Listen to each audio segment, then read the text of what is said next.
আজকে আমি আপনাদেরকে দেখাবো ধন্দুল কিভাবে পরাগায়ন করলে একটা থাকে না। এই যে ছেলে ফুল দেখার উপায় হচ্ছে ছেলে ফুলের পিছনে যে ধন্দুল বা পোল্লা থাকবে না, এই ছেলে ফুলটা নিয়ে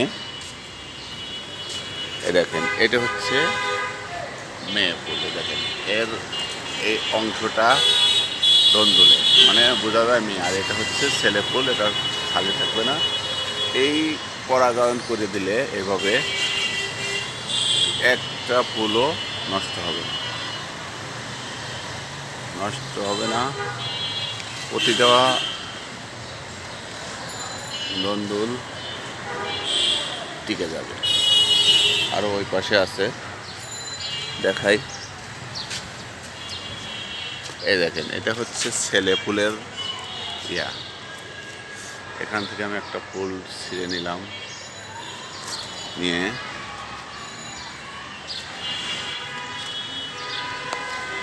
এই যে আর একটা মেয়ে ফুলের এখানে একটু ভালোবাসা দিয়ে দিলাম।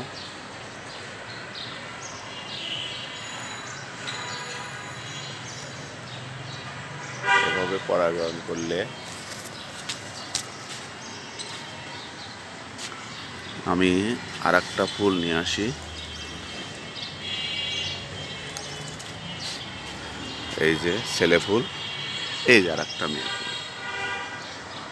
এই মেয়ে ফুলের এই যে এইখানেটা লাগা দিলাম।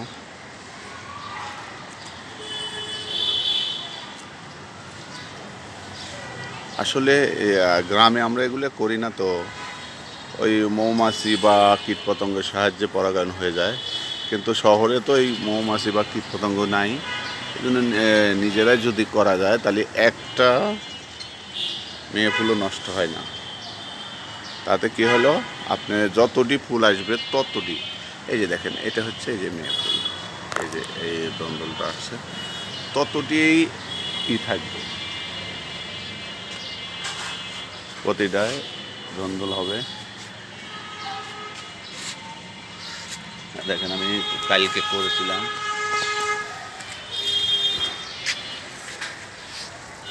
এই যে একটা করছিলাম, দেখেন কত বড় হয়ে গেছে।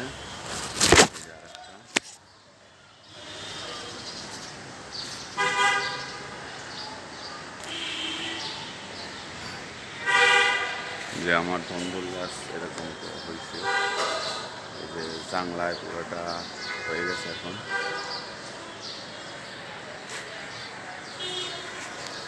পুরাটা জাংলা ভরে যাচ্ছে ধন্দুলে, কেবল আসা শুরু করছে।